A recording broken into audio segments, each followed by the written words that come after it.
Hello and welcome back. Today is episode 41. We are talking about potty training and a little bit about bedwetting. It is like the bane of every mother's existence, but we're excited to chat about it a little bit and hopefully send some tips your way.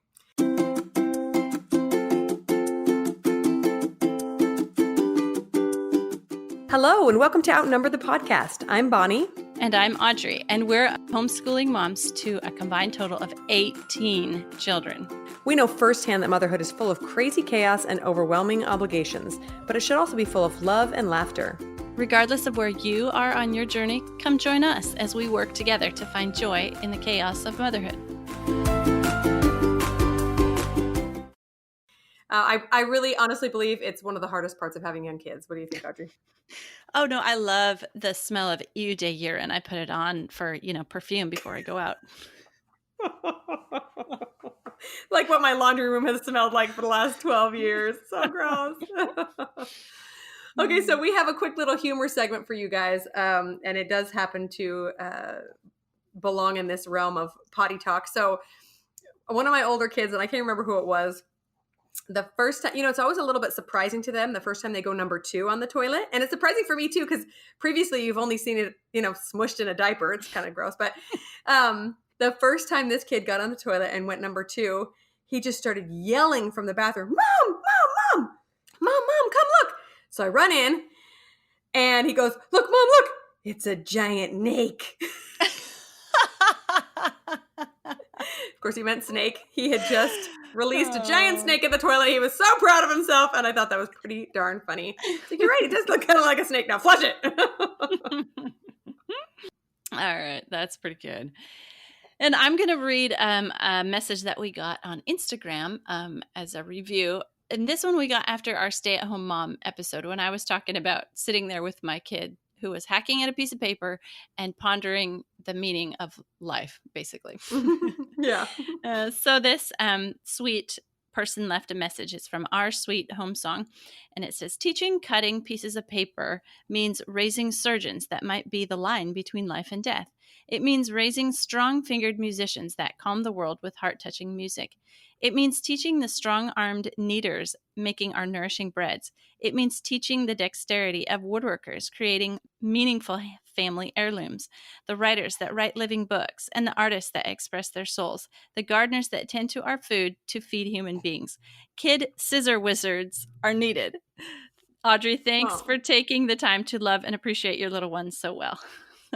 That is so sweet. Thank you for that sweet reminder. It is worthwhile. Yes. And like you said in that episode, it's so easy to get lost in those mundane moments, especially when they're making gigantic messes.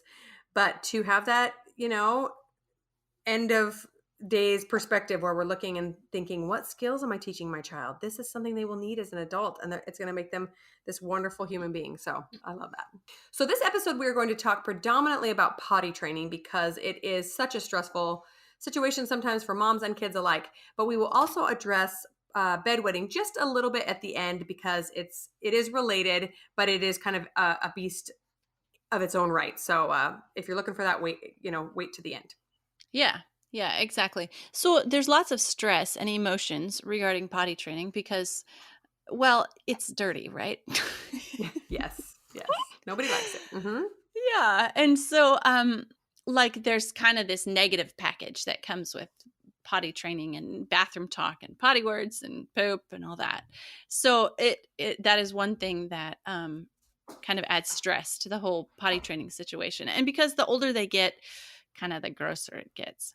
Yes, that's true. And contrast that with teaching a kid how to eat. Yeah, that's messy. They fling food everywhere, but I would much rather clean up spilled peas off the floor than I would poop, Yeah. So yeah, just the mess alone is really aggravating. There are a few other reasons why it brings up a lot of stress and emotions. First of all, it's developmental and it can't be forced, right? Right. If you force it, there are negative consequences, and we'll talk about those. It's very time consuming. It's not just like, well, let's take 2 hours and potty train you. Oh, all done. It's a milestone in a kid's life. So that brings up some feelings of competition and, whose kid got potty trained sooner, silly stuff like that. And like you said, it's a huge mess. So yeah, just a few reasons that we will be talking about today and giving some tips along the way. Okay, so let's start with developmental. So it's totally developmental thing, and kids do it when they're ready. Um, if you do it before that, I had a friend who did infant potty training. Have you heard of that? Yeah, I totally have. Uh-huh. Yeah, well, so on her first child, she did this infant potty training, and she was a big advocate of it, and it was really fun. And so then I asked her on her fourth child, I said, "Are you still doing that infant potty training thing?" And she goes, "No." She goes, "Really, it was me being trained, not the child." Yeah, a lot of running around, I bet. Uh-huh. Shoo, yeah. Uh, So anyway, there's tips or warnings for the timing when they're ready, and like you can ask them and start talking about it and doing everything and wanting them to, but if they don't want to and they're not ready, it's just not going to go well. There's going to be so many accidents, and there's going to okay. And then that's another thing I want to get into a little bit is I with potty training, I so much try to focus on positivity because there's developmental psychological stuff associated with potty training. I mean, okay, so just a rough overview here from some of my early childhood education psychology classes that kids in when they're potty training, they at that age they're in the anal stage, so they start out life in the oral stage where everything goes into their mouth. Well, after that they go into the anal stage. This is according to psychologists and stages they put kids in, and it's during the anal stage that kids potty train. Well, so they're really focused on that part of their body and what's going on and happening in development and all that. And if negativity enters the picture at that point, or there's a lack of positivity or, any of that, then it can really have long lasting, lifelong psychological damage on a kid, believe it or not. So anyway, positivity is a huge, huge important tip for me at this time when I'm potty training kids. That is so interesting, and I'm glad you brought that up. Yeah, I have definitely seen the side effects of having a lot of negativity surrounding that, and the regression, and the fact that it takes like 4 times as long. So yeah, that's no bueno. Yeah, yeah. So I just never use negativity, even to the point where I try not to use words like accident, like, oops, you had an accident, because that's like a negative connotation word. We just say, if they go in their underwear, it's like, oh, yeah, that's right. Potty comes out and it went in your underwear this time. And next time we're going to try to put it in the potty chair. But like even avoiding the words like accident, because an accident is what happens, when two cars crash into each other and there's a bunch of damage and people get hurt. And so, we don't even use the word accident if we can. Just trying to even think about the vocabulary behind potty training. And I'm not like a super positive parenting, words parent thing, but on this subject of potty training, I do try super hard to stay positive. Yeah, I love that. That's a good idea. Yeah, so just as a personal experience, I know there are lots of different opinions on when a child should be potty trained, but personally, all my kids developmentally have not. It does not seem like they've been ready to be potty trained before 3. A couple of them showed some signs, but either I wasn't able to give them the full attention and energy necessary for it, or we tried and then they weren't as interested as they seemed. So all of them were fully potty trained after 3. And I just say that because I think there's a lot of unrealistic expectations out there, or a lot of comparison going on where someone will say, well, I had a friend and all her kids were potty trained by 13 months. That's just not very common. I'll just say it like that. And if your kid does it early, awesome, bonus, you get out of more diapers. But don't put yourself and your child under the stress of some arbitrary number that you're trying to hit, or something that you feel like you have to reach. And even later than that is okay too. Like I said, there were some that I could have pushed, but I did try that with the first 2 kids, and I did not like the results. So after that, I decided I would cut out the drama and the extra work for me and just wait till they were fully ready. Yeah, exactly. Totally my experience too. Like this is one of those things where every kid is ready when they're ready.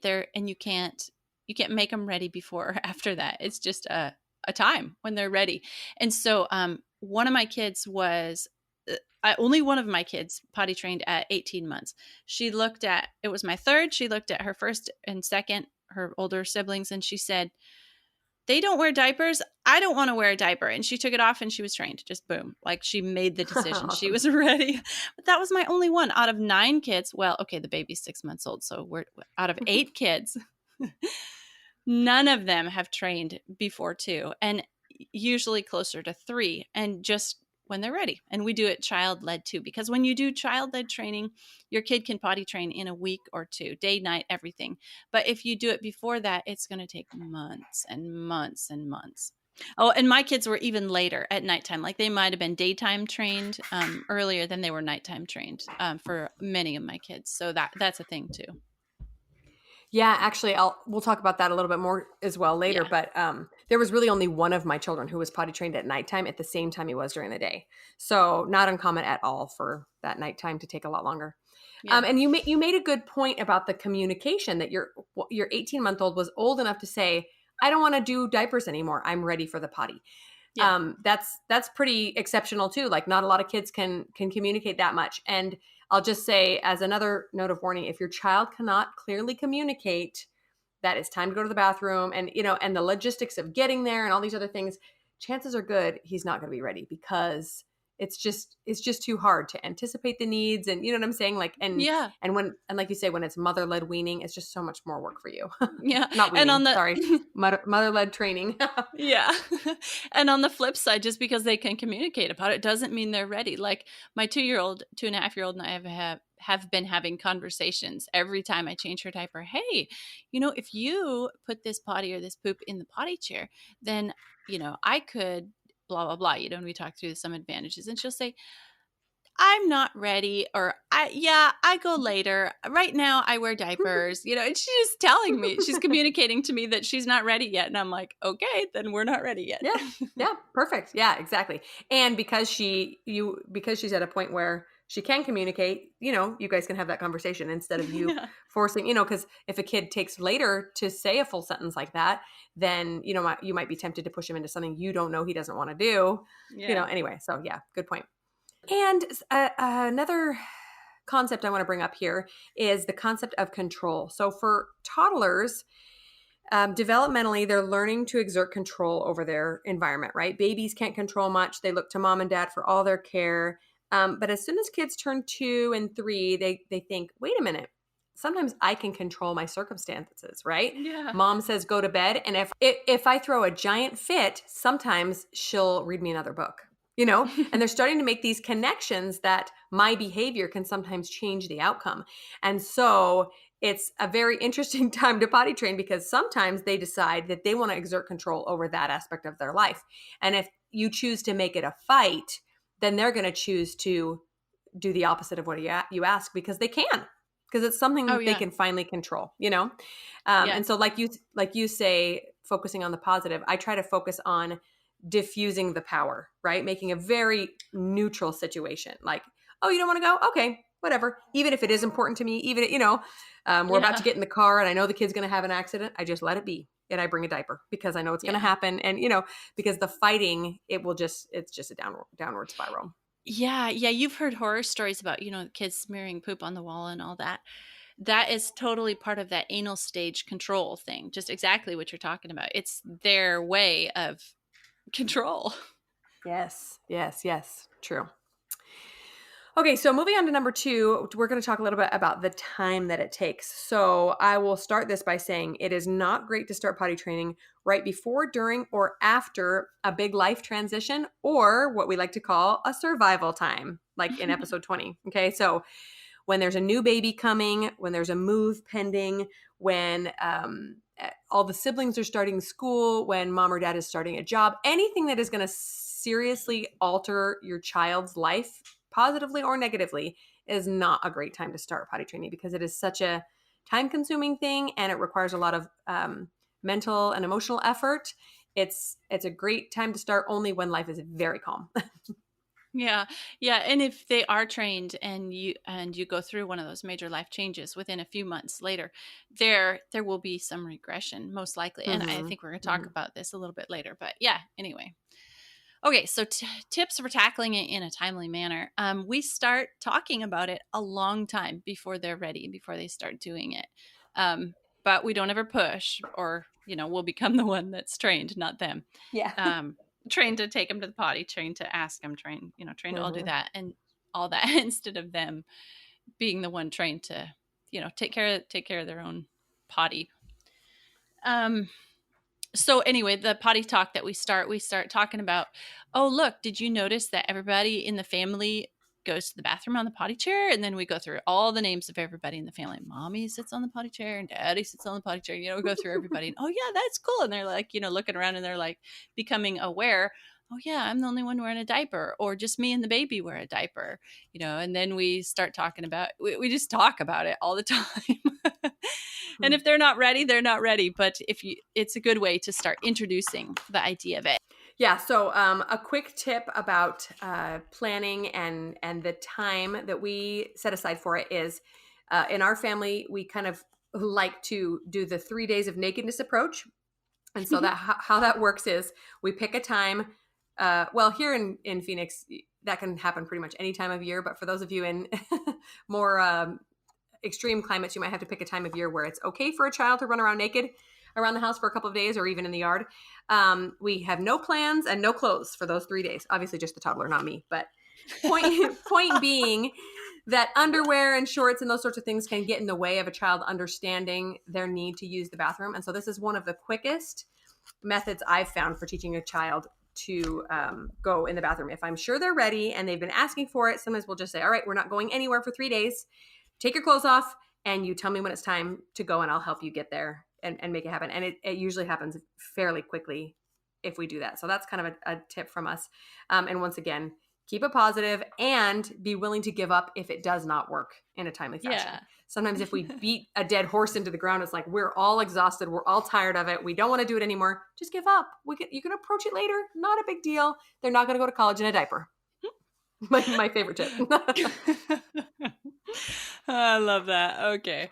All right. Yeah. One milestone that you can see that they're getting ready to potty train, or that they're thinking about it, or they're getting close, is when they go and hide to have a bowel movement. Yes. They go and hide somewhere behind a couch or, somewhere quiet, and they come back and they're like, I have a diet, change my diaper. And you're like, oh yeah. But they're thinking about it enough that they go somewhere and hide first. It doesn't just come out. So, and oftentimes they'll even tell you, oh, I think I have to go. And then they do it in their diaper. But that's a great first step, because if they can, or even earlier than that, even just telling you when they're wet or messy, that is like, oh, they're aware that they're sitting in fecal matter. Good.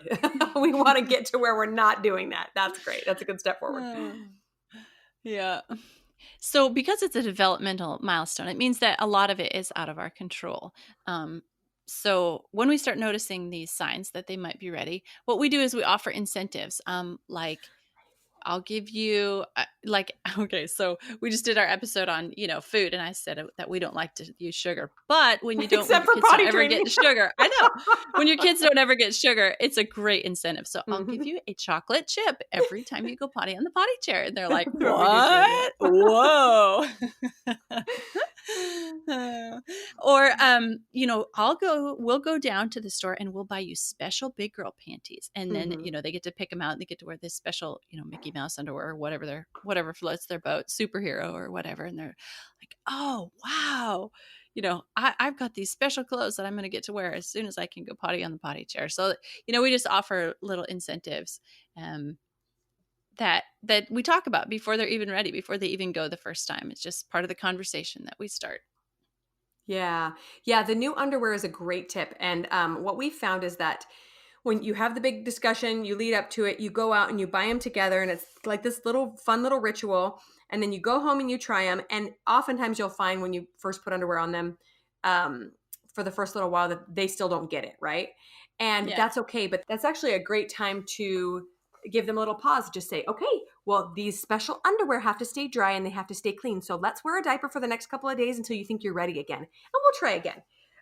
But just so that they kind of get the idea that it's not, that underwear is not just another diaper. Like if it happens over and over and over that they still keep having accidents, that it's okay to put them away and just say, okay, we'll try again next week, and give them little tastes of trying to potty train.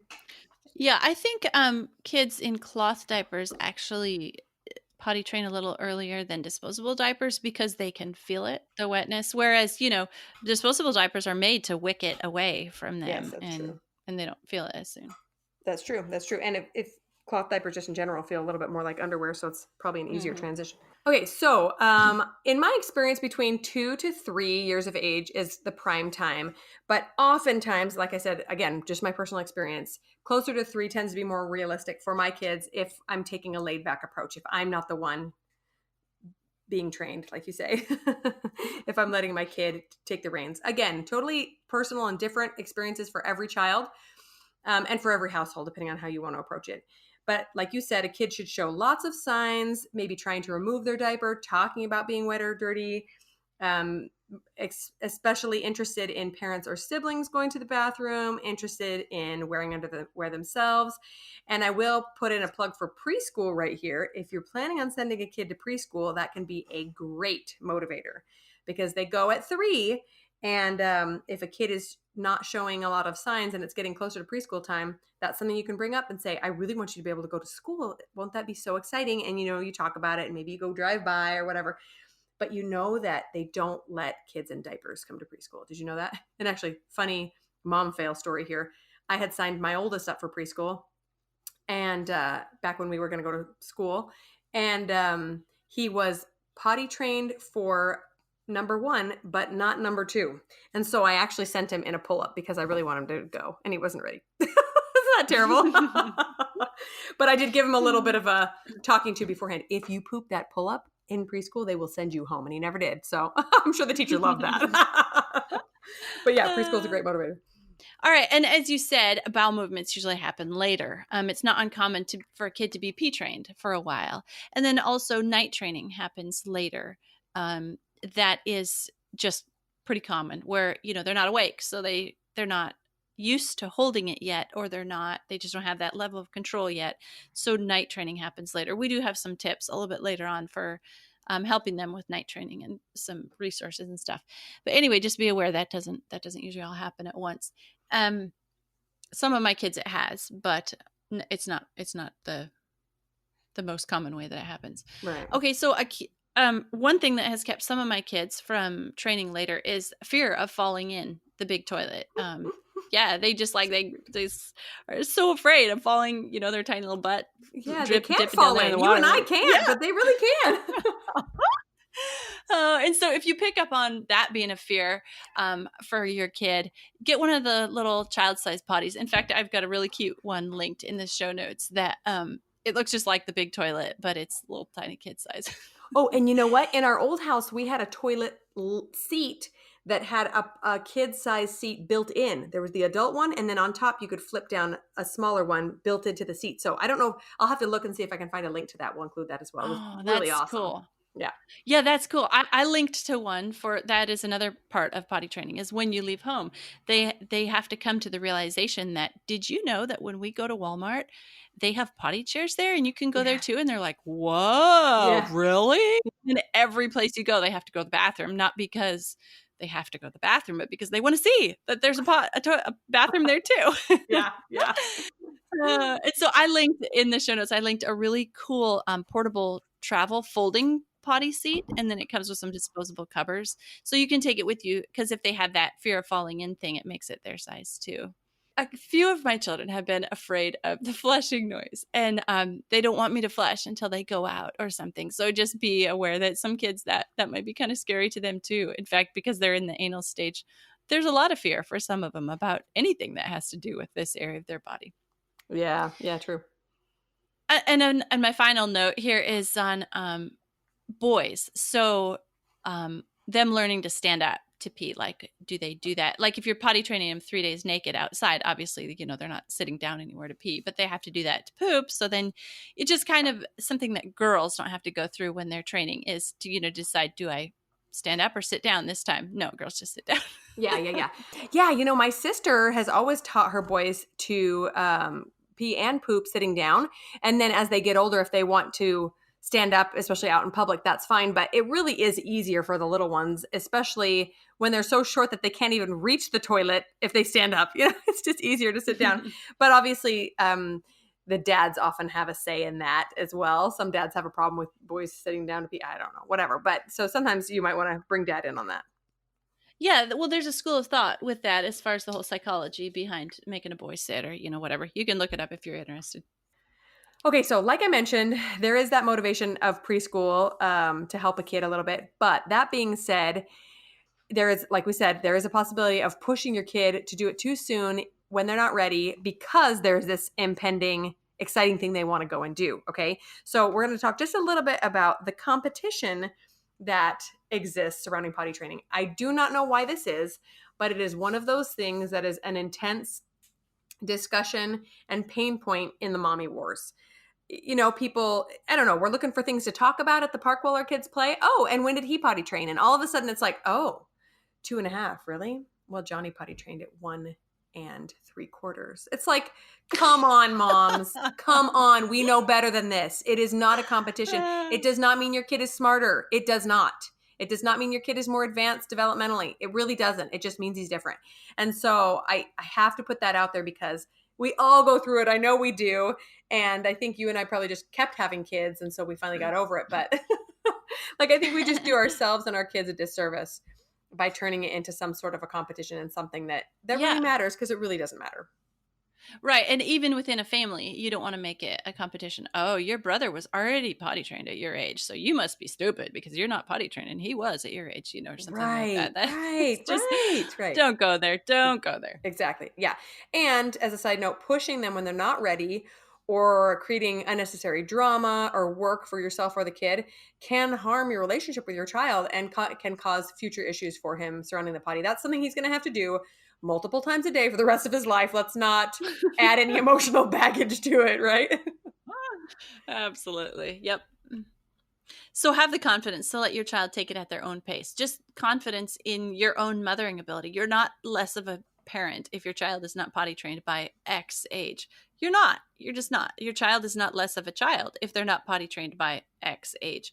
Just let your kid take it at their own pace. You'll both be so much happier. Go listen to the Mothering with Intention episode 12 for tips on what's right for your kid. And just remember, it's serious. There are psychological ramifications in the future from the anal stage and pushing kids to potty train when they're not ready. So just let them be. Yeah. Yeah. And lastly, before we get into bedwetting, we really do get how exciting the prospect of being out of diapers is. Well, at least we think we do. I haven't been out of diapers yet. How about no you? Clue. No. I think it's going to be awesome. But I'm like over 21 years into changing diapers here, so I have no clue. I've pretty much spent more of my life changing diapers than not at this point. That's true. That's crazy. And, by the time you're done, your oldest kids are probably going to have grandkids and you'll be changing them too. So it's just your future forever, Audrey. And by the time you're done, then you'll need diapers. We're not talking about that. We're going to talk about that. Yeah. So anyway, we just want to say we totally get that it's a very exciting, provocative time of life. Like, oh my gosh, I cannot wait. But, our relationship with our kids and their own emotional health is obviously more important than that. And even if it takes several tries, so let's say that you've done your 3 days of nakedness and it hasn't worked. Okay, try 3 months later. And then you try a different approach and there's 3 months later. We're not really here to give you all the approaches and all the different ideas. There are lots of resources out there, but we're here just to offer support and tell you that we know how exciting it looks on the other side, but they will get there eventually. Don't worry about it. Don't beat yourself up. I do say I've been changing diapers for 21 years, but I have big kids that help, and I do let them. When they hit a teenager, I will let them change their the baby's diaper, their sibling baby's diaper. Just I don't know. I guess to give myself a break, but they're ready. Yeah. I mean, they can do that. They can be a help, and so try not to project your own desires on a child who's not ready to potty train, even though you're super ready not to be changing diapers anymore. Yep. Yeah. So just a few quick notes before we end on bedwetting. So this can be a very traumatic situation for both mom and kid. Number one, kid, because it's embarrassing as they get older and they're aware that they're not supposed to be doing this, and they're no longer little enough to not care that they're sleeping in urine-soaked sheets, obviously. But also, it is also a developmental thing. And sometimes it's really difficult for the kids that are the heavy sleepers or that just have something going on in their brain that's not clicking and telling them to wake up in time. But it is not unusual for some kids to struggle up to like 7 or 8, I think a doctor was recently telling me. And some even struggle into middle school. And again, you can imagine how embarrassing that is for them, especially if there's, campouts or sleepovers or something that takes them away from home for the night. But just be aware that it's not terribly unusual. It does happen. Yeah, absolutely. We've had older bedwetters or, heavy sleepers. We've even had kids who have been trained at night for a little while. And then we did a big move, and there was one who wasn't trained at night anymore and then wasn't trained, for years at night. And it just is. You don't want to feel like there's something wrong with you or your kid. Sometimes it just is. Yeah. So one thing we do talk about with them is, like if there's a sleepover or go to a friend's house or something, how are we going to handle this so that you don't feel embarrassed at your friend's house, and it can be a happy experience for you and for your friend. And that's pull-ups or whatever Yeah. to address. Just talk about it before you go. Don't just pretend like it's not going to happen if Right, that's something right. that is something that they do. So Yeah. It can be helpful. Actually, another tip for this is it can be helpful to talk to the mom or whatever adult is going to be in charge of that sleepover or camping experience or whatever, and let them know the situation and ask them for help in getting your kid to be able to dispose of a pull up discreetly. oh yeah. So, like, Yeah. kid goes, gets dressed in pajamas, puts a pull up on, and then in the morning, if it's wet, they're going to need a place to put it without their friends seeing. And so that's something that can be arranged ahead of time to, avoid embarrassment for your kid who's Yep. obviously feeling weird. Yeah. So just a couple of tips for bedwetters. Number one, don't shame them. Like, I know how hard it can be to look at a 10-year-old and be like, are you kidding me right now? I have to wash your sheets again. But like, there's so little that they can do sometimes. Like, sometimes it is just not within their control. Just a personal experiences. I still remember struggling with bedwetting. I don't think I was terribly old, maybe 6 or so. And I remember one specific instance, my mom had given me some bribe, like, if you can get through a week with dry sheets, then this happens or something. So I was so excited and I was just really intent, and I wasn't drinking water at night, and I was going to the bathroom right before bed, etc. Anyway, one night I got up in the middle of the night, went to the bathroom, and I was so proud of myself for getting up and going. And I sit on the toilet and I start to go, and then I wake up. Like, I had totally dreamed that I was getting up to go to the bathroom, and I still wet my bed, and I just cried. It made me so sad. I still remember how Yeah. traumatized I was that I was doing everything in my power. So again, so much is not in your kids' power. They are trying. They do not want to do this, especially if they're older. Yeah. So I yeah, totally remember. I totally remember having a dream that I was going to the bathroom too. So I mean, I had to be it's not a dream 8 or though. 10 or something Yeah, as yeah, well. yeah, Yeah. yeah. Okay. A tip that I have for bedwetters is just some logistical stuff. Just put mattress protectors on their mattresses. They're plastic coated bed.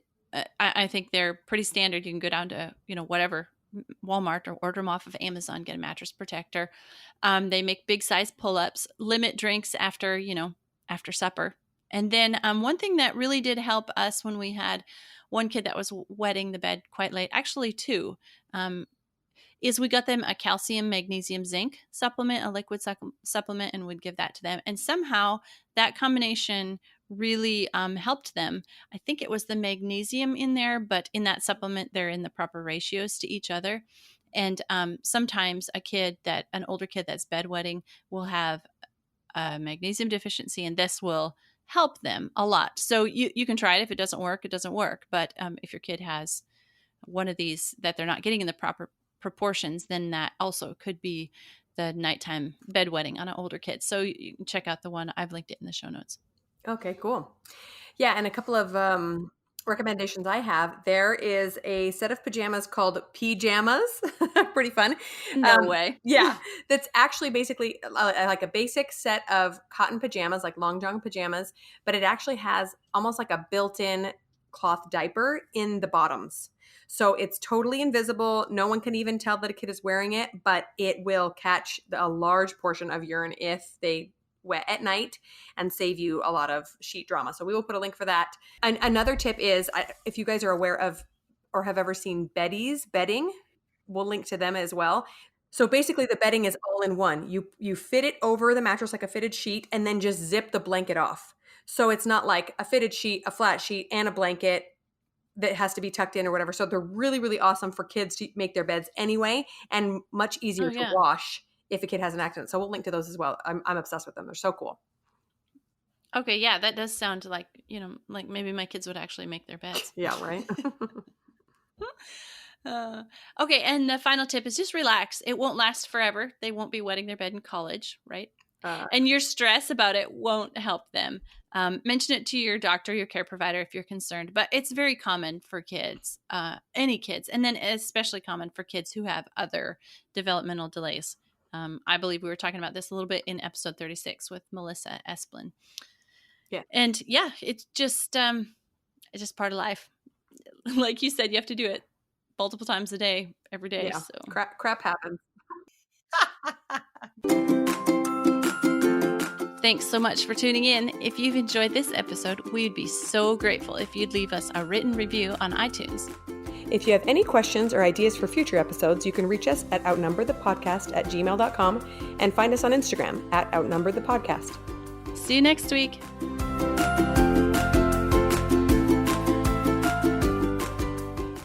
Okay, and then some of my kids have had a fear of the flushing noise. So it's like this big whoosh. Yeah, that's scary. Wait, how's that again?